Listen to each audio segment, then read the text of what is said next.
你们复习没啊？明天考试了。那咱们约好，谁都不许复习。复习是小狗，一言为定。真就不复习了，总感觉不太对劲。有问题。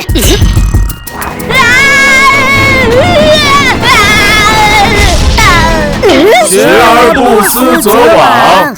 好啊，竟然在梦里偷偷复习，这个老六。不对劲，食堂阿姨手竟然没抖。竟然全复习胡老师的健康食品，绝对输了明天的考试。这个老六。他难道真的不需要复习？全力进球！我懂了，观众奇怪的站位加上了莫名其妙的射门，他在复习函数。这个老六。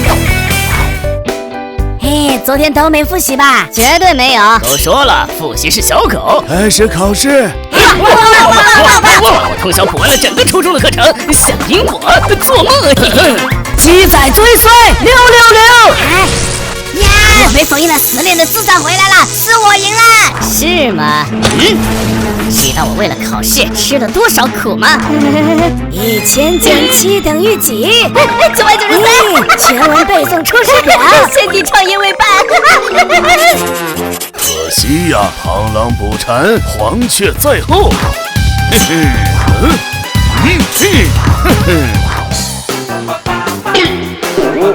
最强的老六还得是我。